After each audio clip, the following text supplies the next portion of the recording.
pessoal do primeiro ano, ensino médio. Prazer estar de volta aqui com vocês. Espero que vocês estejam bem e tenham conseguido fazer bem aí as atividades da semana 1 do nosso segundo bimestre. Né? O primeiro ciclo se iniciou com essa primeira semana anterior e hoje nós vamos então para a segunda semana e nós temos essa segunda aula para vocês aí gravada. E eu quero, né, continuar dando algumas orientações para vocês. Para esta semana nós temos algumas coisas diferentes aí. Primeiramente, então, você já deve ter baixado aí o vídeo, está escutando um pouco do vídeo. Você vai assistir essa videoaula, né?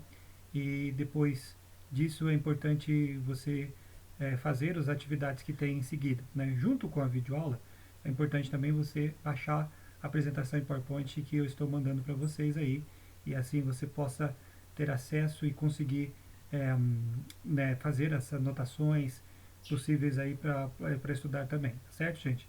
Depois então de assistir a videoaula, você deve então no seu livro lá, lembrando que agora nós estamos começando o caderno 2, tá? Você vai pegar o caderno 2 de História, capítulo 1, as páginas 2 a 11, a Alta Idade Média Ocidental, né? Você vai estudar então, nós vamos estudar este conteúdo agora. Então seria as páginas 2 a 11, você vai dar uma lida e depois, por último, fazer as atividades da página 11 e 12 do livro de vocês, tá? Então eu peço que vocês já vão começando a fazer essas atividades, até porque essa semana você tem o fórum para participar também, tá legal? Então não esqueçam também da sua participação no fórum esta semana, certo, galera? Muito bem, então hoje nós vamos começar então esse caderno 2, e eu quero falar rapidamente com vocês aqui sobre esse assunto que é o assunto da Alta Idade Média Ocidental. Legal? Gente, vamos em frente então. Esse é o nosso índice, né, Europa medieval, os povos bárbaros e as migrações do século V e a formação do feudalismo. Nessa aula de hoje a gente vai estudar esses três primeiros tópicos ali, né, Europa medieval, os povos bárbaros e as migrações do século V. Legal? Muito bem.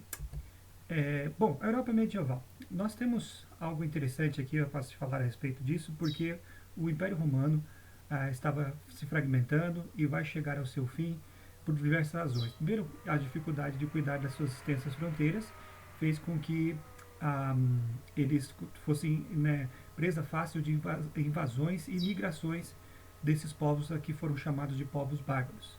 Outra razão também foi a dificuldade de cuidar essas fronteiras foi a crise do escravismo. Roma deixou de expandir-se, nós tínhamos falado sobre isso já, e a crise do escravismo, né, faz com que eles tenham menos mão de obra. Sendo assim, tem dificuldades também de manter a vigilância em todas as suas fronteiras. E além dos problemas internos que nós já estudamos na aula passada. E é assim então que essas invasões bárbaras elas começam dentro do território para o território romano, tá certo, gente?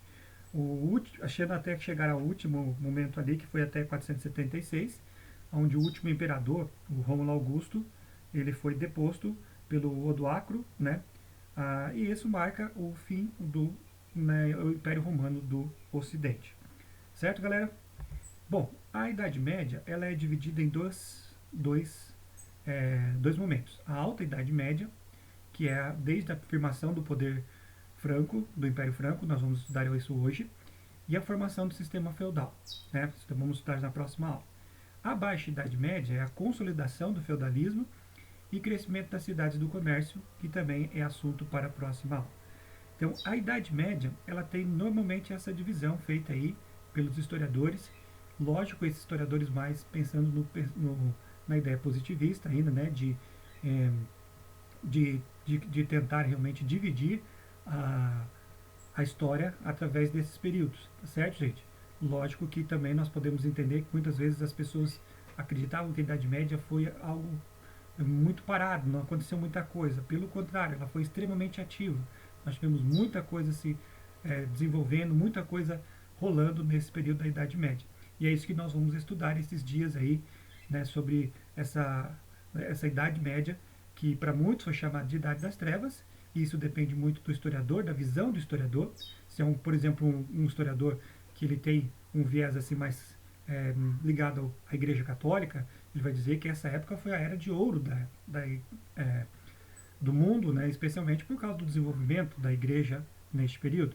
Agora, se você vai para um historiador secular mesmo, ele vai dizer que essa época é a Idade das Trevas. A Idade das Trevas por causa especialmente da crises, das guerras, da falta de educação das pessoas, no sentido de o analfabetismo era muito alto nesse período. Então, por isso, ela tem diversas formas de ser interpretada. Mas é isso que nós vamos estudar, a Idade Média. Beleza, gente? Bom, então vamos falar sobre os povos bárbaros. Esses povos foram... Esse nome, né, bárbaros, é um nome que foi inventado pelos gregos para, né, denotar todos aqueles que eram diferentes dos gregos. E aqui uma questão interessante de nós estudarmos aqui. Os romanos chamaram de bárbaros quem? Os romanos vão chamar de bárbaros os povos que não falam latim, que também viviam fora das fronteiras romanas e não seguiam as leis romanas. Esses foram considerados bárbaros para os romanos, tá? Então, para os romanos, eles vêm dessa forma diferenciada. Nós precisamos entender, gente, um pouco de alteridade. O que é alteridade? Alteridade é quando você se preocupa em compreender o outro, a forma de agir diferente da sua. Então nós precisamos de autoridade. Os romanos não tiveram nem um pouquinho, e é o que vocês conseguem perceber pelo próprio termo bárbaro, porque eles denotam os bárbaros, né, como sendo pessoas diferentes deles, e por serem pessoas diferentes deles, eles não são, então, uma civilização, né? Eles acabam realmente sendo pessoas mais rudes, e essa visão ela transportou para os dias atuais, especialmente quando nós pensamos em bárbaros. Nós pensamos em pessoas rudes, pessoas más, pessoas guerreiras, né, pessoas que não tomam banho, coisa desse tipo, né, que comem com a mão, mas não é. Né? Os bárbaros eles são povos diferentes dos humanos. Receberam essa conotação justamente por serem diferentes. E nós precisamos ter um pouquinho mais de alteridade, de compreender o outro de forma, da forma realmente como eles são. E ver que eles são diferentes de nós, mas o fato deles serem diferentes de nós não diminui a importância também dessa sociedade. Tá legal, gente? Isso é importante, muito importante para o nosso estudo de história daqui para frente. Tá certo, gente? Então vamos falar um pouquinho a respeito desses povos bárbaros, né? Os povos bárbaros, por exemplo, os germanos. Os germanos, nós temos diversos povos bárbaros, né? Só dos germanos nós temos os érulos, os suevos, nós temos os alamanos, vândalos, os lombardos, os burgúndios, godos. Entre os godos nós temos os visigodos e ostrogodos, temos os anglos, temos os saxões, os francos, entre outros que foram chamados de povos bárbaros, que são de origem germânica, né? Todos esses aí. Os germanos, eles tinham como chefe um guerreiro, né? O principal chefe deles sempre era um guerreiro.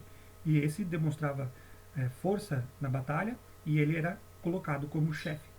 Na sua morte, ele tem um sistema diferente. Eles não acreditavam que deveria ser o filho dele.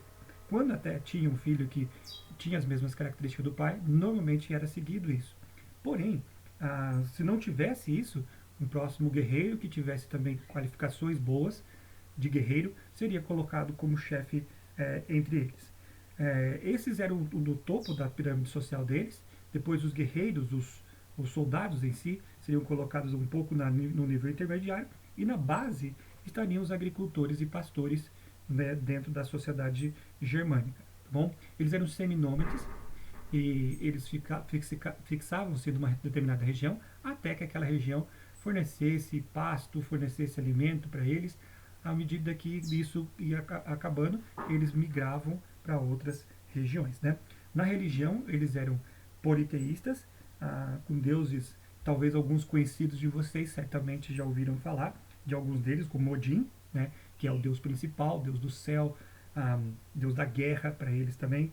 Nós temos o famoso Thor, deus do trovão, e assim vai. Né? Então eles também têm mitologia, igual os gregos e os romanos. A mitologia deles é bem interessante também. Eu sei que alguns aí são fissuradões e gostam dessa questão de mitologia. E nós temos aqui falando um pouquinho a respeito desses germânicos que têm dentro da sua religião uma religião politeísta. Certo, gente? Isso é um exemplo que nós temos aqui, são esses germanos. Os germanos, eles mantiveram relações comerciais com os romanos. Por muito tempo, desde o século I até o século IV, eles mantiveram boas relações comerciais, né? Até que realmente a crise do escravismo fez com que os germânicos cada vez mais fossem adentrando dentro do império e entrando de forma pacífica dentro do império. E isso é importante a gente ressaltar também. Inicialmente, essas migrações foram migrações pacíficas. Posteriormente, serão invasões armadas. Povos germânicos inicialmente vêm todos de forma pacífica, né? Posteriormente, com o avanço dos hunos, é que começam as invasões armadas dentro do Império Romano. Certo, gente? Isso é muito importante da gente falar para vocês. Aí nós temos alguns desses reinos, né? O reino visigodo, por exemplo, que é um reino que ele ocupou, por exemplo, todo o território depois da Espanha, de diversas regiões eles estão passando, atravessando o rio Danúbio, né? E vão se fixar depois, posteriormente, na região onde hoje nós encontramos a Espanha e parte da França e também de Portugal. Foram um dos mais duradouros reinos germânicos que adentraram dentro do Império. Nós temos os ostrogodos, que foram os primeiros a poderem transportar, a passar o rio Danúbio. Eles se localizaram ao norte ali da Península Itálica e foram, né, expulsos de lá pelos bizantinos, a partir lá em 553. O reino vândalo, muito importante também, que tem a ver até com a sua pergunta do fórum aí, os vândalos, né? Os vândalos, eles também vêm juntamente com a mesma leva dos visigodos e eles vão se estabelecer inicialmente no sul da Península Ibérica e posteriormente atravessarão o mar Mediterrâneo e irão se fixar no norte da África. Também foram expulsos de lá pelos bizantinos na época de Justiniano. O reino suevo também vai atingir as terras ali da Galícia, a região que hoje nós conhecemos por Península Ibérica, né, que é Portugal e Espanha, que foram chamados pelos islâmicos de Andaluzia, ou Andaluz, né, ou Andaluzia, e vão ficar ali até por um bom tempo, até que os seus vizinhos, os visigodos, os vencem e anexam o seu território. Os reinos anglo-saxões vão se fixar na região norte, ali onde hoje nós encontramos a parte norte da França, e posteriormente também as Ilhas Britânicas. Esses são os anglo-saxões, né? E conseguiram fixar-se na região da Grã-Bretanha. Porém, tiveram muitos problemas lá internos lá, para se fixar totalmente lá, porque houve a resistência dos celtas e dos bretões que já estavam na ilha. E nós temos o Reino Franco, que será o maior deles e o que teve maior longevidade também, ficando mais tempo na região ali central da Europa, onde hoje nós encontramos a França. Certo, gente? Então é importante a gente falar um pouquinho a respeito disso aqui, porque esses são os assim chamados povos germânicos. Entre as migrações aí do século, aí você vê este mapa, século V, as principais invasões bárbaras estão ali. Você percebe a vinda desses povos e de onde eles vieram. Né? Os ostrogodos ali da região noroeste da Europa, os germânicos também, suevos e visigodos, todos eles, o que fazia a diferenciação entre eles era o rio Danúbio. Né? Esse rio Danúbio, que fica ali no meio da Europa, fazia então a divisão entre esses povos e o território do Império Romano. Com o tempo, esses povos então vão adentrando inicialmente de forma pacífica, como eu disse para vocês, começando pelos ostrogodos, e depois, posteriormente, outros povos virão de forma mais violenta. Né? Isso começa justamente por causa do avanço dos hunos. Vocês conseguem perceber ali em cima do Mar Negro, os hunos, né, que vão deixar a região onde eles estavam e vão avançar para o ocidente, causando um efeito dominó. Né? Eles, por exemplo, chegam próximos aos alanos, eles lançam-se sobre os alanos e os alanos vão se lançar em cima dos godos. Né? E os godos vão se lançar para dentro do Império Romano. Então é um efeito dominó, cada vez mais vão chegando internamente, né? Vão cada vez mais indo para dentro do território romano. Teodósio, após a morte de Teodósio, nós vemos então um clima ficando cada vez pior. Porque Teodósio ele havia permitido que os godos se estabelecessem na Trácia por um tempo, né? E ali eles ficaram por um tempo, mas após a morte dele, ficou mais tenso ainda porque esses diversos povos começam a chegar e entrando dentro do território romano. Entre eles nós temos os visigodos, como eu havia falado para vocês, os vândalos, entre outros que foram empurrados pelos hunos para dentro do território romano, né? Vândalos, suevos e os alanos foram alguns desses povos lá. Até tempo que a Gália vai ser saqueada, as terras férteis da região vão ter tudo saqueada por esses povos, especialmente pelos vândalos, e eles vão adentrando em todo o território e tomando parte ali, tá bom? Nós tínhamos falado lá para vocês que os vândalos vão se fixar no norte da África e os estragos por onde eles passaram ficaram claros, né? Os vândalos foram passando juntamente com suevos e visigodos, aí você percebe que os estragos ali vão ficando bem claros onde eles vão passando até que se fixarem no norte da África, os vândalos, os suevos, como eu disse para vocês, na Península Ibérica, e os visigodos também. Tá certo, gente? Então é interessante essa parte aqui que nós estudamos na história. Os hunos, por sua vez, sob a liderança de Átila, eles tiveram mais ou menos uns 50 anos ali, um grande império. Átila foi um dos principais imperadores, mas a sua morte precoce fez com que os hunos cada vez mais diminuíssem a sua influência na região e eles vão se fixar novamente próximo ao Mar Negro. Eles haviam chegado já nas fronteiras romanas, mas depois eles acabam retornando e fixando-se na região onde hoje nós encontramos o Mar Negro, né? Eles chegaram a formar um império, o Átila, né? Na região onde hoje nós temos a Hungria, né? Então é ali que eles fixaram-se com o império, né, liderado pelo famoso Átila, chamado pelos romanos de o flagelo de Deus, né? A ira de Deus parece que estava sendo estabelecida sobre os romanos sob a liderança deste homem chamado Átila. Certo, gente? Muito bem. A maior parte desses reinos bárbaros aí tiveram duração muito curta, né? Muito curta. O maior deles foi o Reino Franco, que ficou por mais tempo. E é deles que nós vamos falar rapidamente aqui para vocês. A dinastia o Reino Franco teve duas dinastias, a Merovingia e a Carolíngia. Na Merovingia, começada por Meroveu, grande general Meroveu, nós temos Meroveu, depois nós temos o Childerico, e o próximo, que foi seu filho, Clovis, né, neto de Meroveu, o pai da dinastia Merovingia. Esse foi o grande nome da dinastia Merovingia. Por quê? Porque ele conseguiu a centralização política, ele conseguiu unir as tribos francas a partir do momento em que se converteu ao cristianismo. Eles tinham uma prática, né, de que os reis, quando assumiam uma religião, os súditos todos assumiam a mesma religião. Então ele consegue unificar todos os francos, as tribos francas, em uma só liderança, que era a liderança dele, quando se converte ao cristianismo, por influência da sua esposa, Clotilde, que já era cristã, pela influência dos missionários cristãos que adentraram a terra dos francos, tá bom? Ele vai fazer uma aliança com a Igreja Católica e vai transformar e essa aliança vai ser muito positiva para ambos os lados, né? De um lado ele vai ter o apoio da Igreja Católica na aceitação de Clovis por todo o reino, né? E também, por outro lado, Clovis vai permitir que a Igreja Católica mantenha as suas ações funcionando em diversas localidades e influenciando também outros povos, né?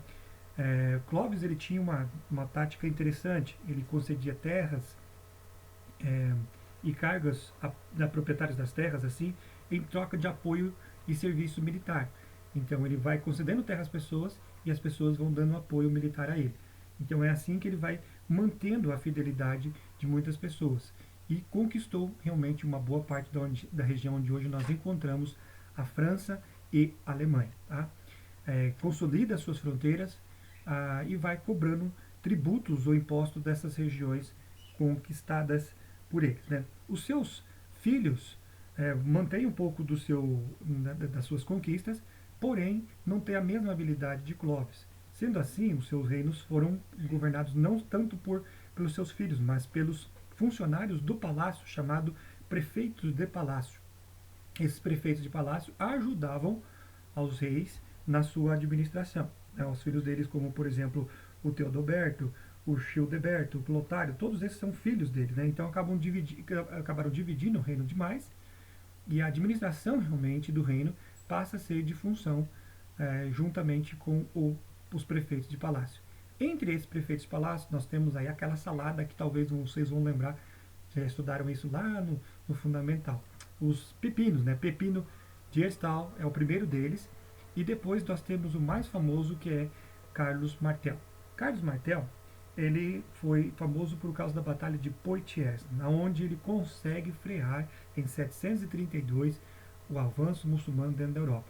Eles vencem os muçulmanos na região e vai ser considerado o salvador, né, da cristandade latina. Ele ganha esse título e o prestígio dele foi medido justamente por causa dessa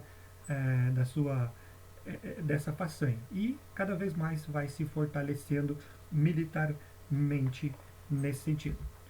O próximo é o Childeric III. Childeric III foi o último rei da dinastia Merovingia. O último rei da dinastia Merovingia será ele. Nós temos então, depois de Childeric III, o Pepino o Breve. Pepino o Breve é considerado o primeiro rei da dinastia Carolíngia. Ele vai conseguir o apoio da igreja expulsando os lombardos e os bizantinos e concedendo à igreja católica territórios importantes nessa região. Ele cede essas terras, ficou conhecido até, vocês vão lembrar talvez daquela da doação de Pepino, o nome dessa concessão, dessa doação. Mas ele não deu pepino não, tá? Ele deu terras a eles, né? E a Igreja Católica considerou isso o patrimônio de São Pedro, na região ali. E essa benfeitoria que ele faz à igreja faz com que o Papa, na época, né, o coroe como rei dos francos e patrício dos romanos. Então você vai perceber ali que ele vai receber essa unção, né, do próprio Papa, né? Rei dos francos, e pela graça de Deus ele recebe então essa imposição aí. Ele é o primeiro rei então da dinastia carolíngia. Seu filho foi Carlos Magno, e o maior entre todos esses da dinastia carolíngia. Carlos Magno ele vai expandir o reino em vários aspectos. As conquistas vão desde lá onde hoje nós encontramos a Polônia até a parte da Península Ibérica e Itálica. Então ele conquista a boa parte da Europa Central. Tá? Ele vai contribuir muito, gente, para a formação do feudalismo por causa da sua forma de agir, de administrar o seu reino. Ele distribuía terras que foram conquistadas aos seus guerreiros, né? E esses guerreiros, eles tinham obrigações com Carlos Magno, né? Compromissos que eles tinham, que trocavam entre eles ali. Por exemplo, uma delas é a questão principal, que era a seguinte: Carlos Magno fornecia proteção armada, enquanto eles juravam fidelidade a Carlos Magno, e né, dessa forma os dois tinham uma certa relação de fidelidade entre esses dois, né? Seria o Carlos Magno e esses que recebiam essas terras e títulos que colocavam ali, né?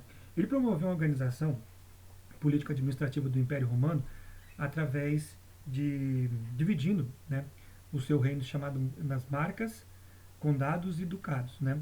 As marcas eram aquelas regiões que ficavam nas fronteiras e os seus responsáveis eram chamados de marqueses. Os duques, os ducados e condados eram todos próximos ao centro do palácio ali onde estava Carlos Magno.